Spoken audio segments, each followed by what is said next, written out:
Hello friends, welcome to our channel box office blockbusters. কথা বলবো Indian to এই মুভির চতুর্থ দিনের কালেকশন নিয়ে, আজব কারখানা এই মুভির চতুর্থ দিনের কালেকশন নিয়ে, কথা বলবো তুফান এই মুভির 29 দিনের কালেকশন নিয়ে, 11 দিনের ইন্ডিয়া প্লাস সিঙ্গাপুরের কালেকশন নিয়ে। আপনার জানিয়ে দেই, সিঙ্গাপুরে মুভিটি রিলিজ হলো, সিঙ্গাপুরের কোনো আপডেট আসেনি, কিন্তু বর্তমানে সিঙ্গাপুরের সকল আপডেট আমাদের কাছে চলে এসেছে। পাশাপাশি মুভিটি overseas market USA, UAE, UK, Australia এইসব কান্ট্রিতে 18 দিন কমপ্লিট করেছে। মুভিটি ওয়ার্ল্ড ওয়াইড মার্কেটে নিজেদের 29 দিন কমপ্লিট করেছে। অনেকেই কমেন্ট বক্সে জানিয়েছিলেন নেদারল্যান্ডস, ডেনমার্ক এবং সুইডেনও এই ফিল্মটি রিলিজ হয়েছে, কিন্তু সেই কান্ট্রির আপডেটগুলো আমরা কেন দিচ্ছি না, কারণ সেই কান্ট্রির কোনো অফিসিয়াল আপডেট আসেনি। কিন্তু বর্তমানে অফিসিয়াল আপডেট আমাদের কাছে চলে এসেছে এবং সকল আপডেট আজ আপনাদের দিয়ে দিব এই ভিডিওর মাধ্যমে। এই ভিডিওর শেষে আপনারা সুইডেন, নেদারল্যান্ডস, ডেনমার্কের কালেকশন দেখতে পারবেন, পাশাপাশি সিঙ্গাপুরে মুভিটি কত টাকা আয় করছে সেই কালেকশনটি দেখতে পারবেন। আপনি জানিয়ে দেই, সিঙ্গাপুরে মুভিটি 5 জুলাই রিলিজ হয়েছিল, ইন্ডিয়াতেও মুভিটি 5 জুলাই রিলিজ হয়েছিল, কিন্তু সুইডেন, নেদারল্যান্ডস, ডেনমার্ক এই কান্ট্রিগুলিতে মুভিটি 28 জুন রিলিজ হয়েছিল এবং বক্স অফিসে কালেকশন করে হাউসফুল শো দিয়ে বর্তমানে সেই সব কান্ট্রি থেকে মুভিটি ওয়াশ আউটও হয়ে গিয়েছে। কথা বলবো এই 3 টিমের কালেকশন নিয়ে। ভিডিও ভালো লাগে তো লাইক করবেন এবং এখনও যদি বক্স অফিস ব্লগ বা চ্যানেলটি সাবস্ক্রাইব না করে থাকেন, সবার আগে সকল latest update plus box office collection জানার জন্য আমাদের চ্যানেলটি সাবস্ক্রাইব করে নেবেন।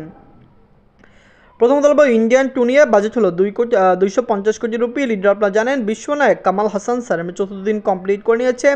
বিশ্বনায়ক কামাল হাসান স্যার তিনি কত বড় অ্যাক্টর বা তার কাজ কত সুন্দর এটি সবাই জানে, দর্শকরা তাকে ভালোবাসেন। তার মুভি মানে ওয়ার্ল্ড ওয়াইড একটি রেকর্ড ব্রেকিং ফিল্ম, কিন্তু ইন্ডিয়ান টু ফিল্মটি আপনারা জানেন বক্স অফিসে পুরোপুরি নেগেটিভ মিক্স রিভিউতে রিলিজ হয়েছে, যার কারণে মুভিটি বক্স অফিস থেকে এত ভালো আয় করতে পারেনি। মুভিটি অলরেডি 200 কোটি রুপি প্লাস বিজনেস করেছে, কিন্তু লাইফ টাইমে মুভিটি ক্লিন হিট হবে কিনা এটার সম্ভাবনা খুবই কম, কারণ মুভির কালেকশন অনেক বেশি কমে এসেছে। নিজেদের চতুর্থ দিনে মুভিটি ওয়ার্ল্ড মার্কেট থেকে আয় করেছে 21 কোটি রুপি।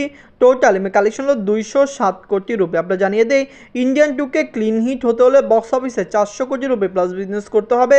মুভি থিয়েটারিক্যাল ভ্যালু বেশি। আপনারা জানেন সাউথের সকল ল্যাঙ্গুয়েজে মুভি রিলিজ হয়েছে, পাশাপাশি হিন্দিতে রিলিজ হয়েছে এবং আপনারা জানেন ওভারসিজ মার্কেটে মুভি রিলিজ হয়েছে।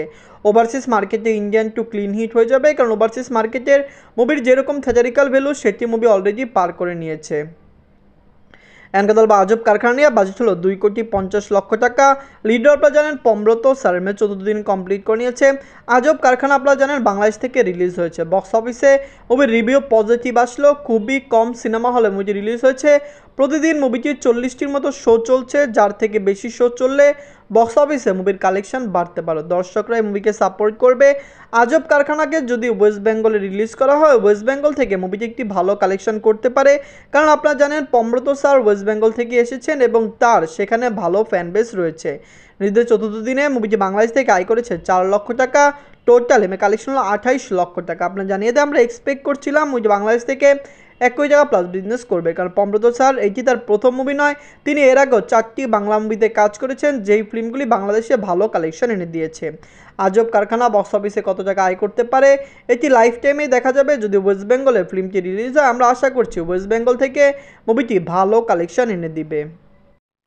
এন্ড কথা বলবো তুফান নিয়ে। বাজেট ছিল 15 কোটি টাকা। লিডার আপনারা জানেন global superstar Shakib Khan sir, Chanchal Chowdhury sir এমনিতে কাজ করেছেন। রায়হান রাফি স্যার, আপনারা জানেন রায়হান রাফি স্যার এই মুভির ডিরেক্টর এবং তার এখন বর্তমানে তিনি স্যালারি নেন 2 কোটি রুপি। অনেকেই বলছে যে রায়হান রাফি স্যারের এই স্যালারি কি নাকি অনেক বেশি, কিন্তু তিনি বলছেন তিনি লাইফ টাইমে এখন প্রতি ফিল্মের জন্য ডিরেকশনে 2 কোটি রুপি করে চার্জ করবেন, যেখানে সুপারস্টার সাকিব খান স্যারও তার স্যালারি বাড়িয়ে কিন্তু 2.5 কোটি টাকা করেছেন। তিনি কিন্তু নতুন সকল মুভি যেগুলোতে কাজ করছেন সেগুলোতে 2.5 কোটি টাকা প্লাস স্যালারি নিচ্ছেন।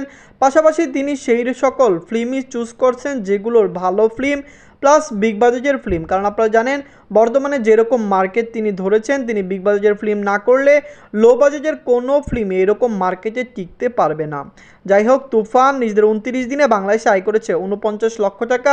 আপনারা জানেন তুফান নিজেদের 29 দিন বাংলাদেশে কমপ্লিট করেছে। মুভিটি বাংলাদেশে লং টাইম রান করবে। বাংলাদেশের বক্স অফিস অলরেডি মুভিটি কাঁপিয়ে ফেলেছে, যত রেকর্ড আছে সকল রেকর্ড ভেঙে বাংলাদেশেই কিন্তু মুভিটি ইন্ডাস্ট্রি হিট হয়ে গেছে। পাশাপাশি ওভারসিজ মার্কেটের কালেকশন নিয়েও মুভিটি ইন্ডাস্ট্রি হিট, কারণ আপনারা জানেন প্রিয়তমা বাংলাদেশের ইন্ডাস্ট্রি হিট ফিল্ম ছিল, যেটির আয় ছিল 43 কোটি টাকা। সেই কালেকশনকে বিট করে অলরেডি তুফান রেকর্ড আয় করতে সক্ষম হয়েছে। আমরা আশা করছি মুভিটি বক্স অফিসে আরও বেশি আয় করতে পারবে। নিজেদের 11 দিনে মুভিটি ইন্ডিয়াতে আয় করেছে 2 লক্ষ টাকা, যেখানে নিজেদের 11 দিনে মুভিটি সিঙ্গাপুর থেকে আয় করেছে 4 লক্ষ টাকা। ইন্ডিয়াতে মুভিটি 5 জুলাই রিলিজ হয়েছিল, সিঙ্গাপুরেও মুভিটি 5 জুলাই রিলিজ হয়েছিল। সিঙ্গাপুরে মুভিটি অনেকগুলি হাউসফুল শো দিয়েছে এবং এই 4 লক্ষ টাকা সহ মুভিটি সিঙ্গাপুর থেকে 31 লক্ষ টাকা প্লাস বিজনেস করতে সক্ষম হয়েছে। আমরা আশা করছি মুভিটি সিঙ্গাপুরে আরও বেশি আয় করবে, হতে পারে সিঙ্গাপুরে মুভির লাইফ টাইম কালেকশন 50 লক্ষ টাকা প্লাস হতে পারে। নিজের 18 দিনে মুভিটি ইউএসএ মার্কেট থেকে আয় করেছে 15 লক্ষ টাকা, ইউনাইটেড আরব থেকে আয় করেছে 10 লক্ষ টাকা, মুভিটি ইউকে থেকে আয় করেছে 11 লক্ষ টাকা, মুভিটি অস্ট্রেলিয়া মার্কেট থেকে আয় করেছে 6 লক্ষ টাকা। লাস্ট 7 দিনে মুভিটি ইউএসএ মার্কেটে 11টি হাউসফুল শো দিয়েছে, ইউএইতে মুভিটি 4টি হাউসফুল শো দিয়েছে, ইউকেতে লাস্ট 7 দিনে মুভিটি 11টি হাউসফুল শো দিয়েছে, পাশাপাশি অস্ট্রেলিয়াতে লাস্ট 7 দিনে মুভিটি 2টি হাউসফুল শো দিয়েছে। আপনারা বুঝতেই পারছেন ওভারসিজ মার্কেটে তুফান কত ভালো চলছে। 7 দিনে 11টি হাউসফুল শো একটি কান্ট্রি থেকে, এটি অনেক বেশি, যেখানে ইউকে এবং ইউএসএ দুইটি মার্কেটে মুভির কালেকশন ভালো এসেছে। কানাডা থেকে মুভিটি ওয়াশ আউট হলো, মুভিটি ইউএসএর অনেক লোকেশনে চলছে এবং লাইফ টাইমে মুভিটি ইউএসএ মার্কেট থেকে আরও বেশি আয় করতে পারে। নিজের 29 দিনে মুভিটি ওয়ার্ল্ড মার্কেট থেকে আয় করেছে 97 লক্ষ টাকা, টোটাল এবং কালেকশন হলো 55 কোটি 26 লক্ষ টাকা। আপনার জানিয়ে দেই মুভিটি 55 কোটি টাকা প্লাস বিজনেস করলো। মুভির নেদারল্যান্ডস, সুইডেন এবং ডেনমার্কের কালেকশন অ্যাড করলে মুভির কালেকশন আরও বেড়ে দাঁড়াবে, কারণ সেই সব কান্ট্রিতে মুভিটি কম সময়ে চলেছে, কম শোতে চলেছে, কিন্তু কালেকশন ভালো এনেছে। আপনি জানিয়ে দেই ডেনমার্ক, যেখানে এর আগে কোনো বাংলা ফিল্ম রিলিজ হয়নি, সেখানেও মুভি হাউসফুল শো দিতে সক্ষম হয়েছে। সুইডেন, নেদারল্যান্ডসে মুভি হাউসফুল শো না দিলেও মুভির টিকিট ভালোই সেল হয়েছে। আমরা আশা করছি বাংলাদেশের যেই সকল ফিল্ম কোনো কান্ট্রিতে রিলিজ হয়নি, সেই কান্ট্রিগুলিতেও তুফান রিলিজ হবে এবং তুফান বক্স অফিসে রেকর্ড আয় করবে। আপনার জানিয়ে দিই আমি যেই সকল কান্ট্রির আপডেট দিলাম, বাংলাদেশ, ইন্ডিয়া সহ মুভিটি প্রায় 19টি কান্ট্রিতে রিলিজ হয়েছে, মুভিটি 31টি কান্ট্রিতে নেক্সটে রিলিজ হবে, কারণ আপনারা জানেন মুভিটি এখনও মালয়েশিয়া, সৌদি আরব এরকম কান্ট্রিতে রিলিজ হওয়া বাকি রয়েছে। আফ্রিকার অনেক কান্ট্রিতে মুভিকে রিলিজ করার কথা রয়েছে। আশা করছি সেই সকল জায়গায় রিলিজ হলে মুভিটি আরও বেশি কালেকশন করতে পারবে। মুভির নেদারল্যান্ডসের লাইফ টাইম কালেকশন হলো 6 লক্ষ টাকা, ডেনমার্কের লাইফ টাইম কালেকশন হলো 10 লক্ষ টাকা, মুভির সুইডেনের লাইফ টাইম কালেকশন হলো 8 লক্ষ টাকা। আপনি জানিয়ে দেই মুভিটি এইসব কান্ট্রিতে খুবই কম শো পেয়েছে। এই 3টি কান্ট্রির টোটাল কালেকশন মিলে তুফানের টোটাল কালেকশন হয়েছিল 24 লক্ষ টাকা। নেদারল্যান্ডস, ডেনমার্ক এবং সুইডেনের কালেকশন 24 লক্ষ টাকা, যেখানে মুভিটি এই কালেকশন অ্যাড করলে এবং আজকের কালেকশন সহ টোটাল গ্রস কালেকশন করেছে 55 কোটি 50 লক্ষ টাকা। অনেকেরই বুঝতে অসুবিধা হতে পারে, তাই আমি ডে বাই ডে ডিটেলস দিয়ে দিয়েছি। আপনারা ভালো করে ভিডিওটি দেখলে আপনারা বুঝতে পারবেন কোন কান্ট্রি থেকে কত টাকা আয় করেছে এবং টোটাল কালেকশনটি কিভাবে এসেছে। আমরা আশা করছি তুফান ডে বাই ডে আরও ভালো কালেকশন করবে, মুভিটি বক্স অফিসে রেকর্ড আয় করবে। তুফান বাংলাদেশের একটি ব্লকবাস্টার ফিল্ম। বাংলাদেশের এই ফিল্মটি এইরকম কান্ট্রিতে রিলিজ হয়েছে যেখানে এর আগে কোনো বাংলা ফিল্ম রিলিজ হয়নি। স্পেনে রিলিজ হয়েছে, পর্তুগালে রিলিজ হয়েছে, নেদারল্যান্ডসে রিলিজ হয়েছে। আপনি জানিয়ে দিই এইসব কান্ট্রিতে মুভি কখনো রিলিজ হয়নি। মুভিটি বেলজিয়ামে রিলিজ হয়েছে, জার্মানিতে রিলিজ হয়েছে, যা এর আগে কোনো বাংলা ফিল্ম রিলিজ হয়নি।